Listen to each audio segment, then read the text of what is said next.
Hi there, I'm Dr. Asha Patel, clinical psychologist and founder of Innovating Minds and the Clinical Supervision Hub.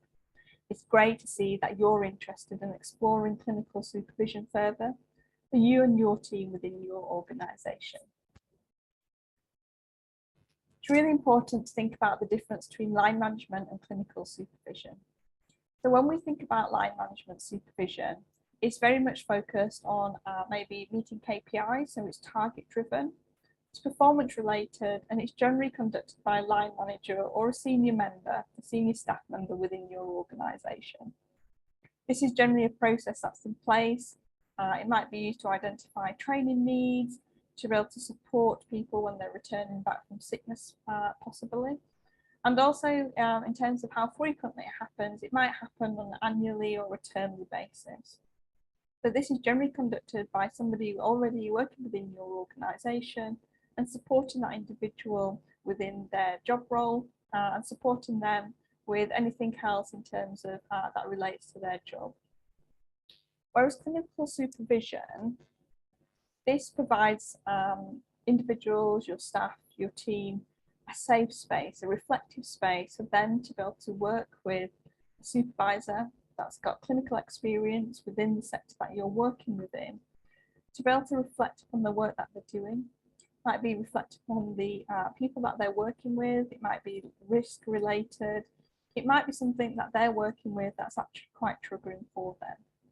It also gives them that ability to engage in personal and professional development, but also to reflect upon any clinical difficulties or anything that's having an impact on their mental health and well-being. Clinical supervision can be delivered on a one-to-one and/or group basis. One-to-one sessions take place, and those can be for, it might be line managers, it might be individuals that are experiencing particular difficulties, it might be something related that they're working on that's triggered something for them personally. And group supervision happens with, on average, 3 people within each group.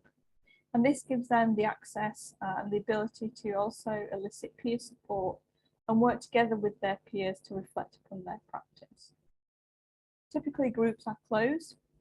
The reason why we do this is to enable people to be able to create this safe space. So this means that people can't be added to groups once groups are formed, unless there starts to become a dropout rate and new people need adding to the groups to be able to keep up group supervision from taking place.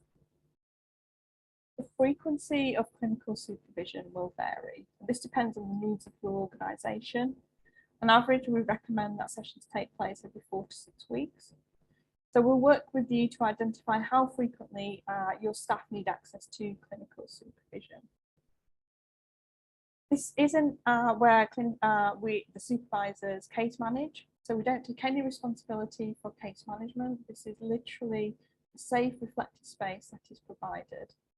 It might be that the supervisees bring in cases that they're working with and they want some support to think about it from alternative psychological models.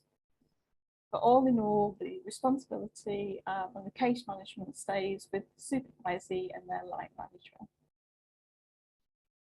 This gives opportunity for supervisees to experience as well and find out additional resources and access information that's evidence-based. So the supervisor can also be supportive in terms of that personal and professional development. So your supervisees can also start to develop their psychological mindedness. What we also think about from a clinical supervision point of view is those organisations that are on their journey, their trauma-informed journeys, that are embedding a culture within their organisation, acknowledge the impact of vicarious trauma on your staff's mental health and well-being. Due to the nature of the relationships your staff have with the people that they work with, indirectly they will be affected. We call this vicarious trauma, and you may have heard this is the cost of caring. The clinical supervision enables supervisees, your staff, to be able to process the difficulties that they're experiencing and also processing that information. So it's really good wraparound support. It's really important to think about how you want to embed a culture of clinical supervision to ensure that your staff commit and that they attend their sessions, but also that they engage in that process of supervision.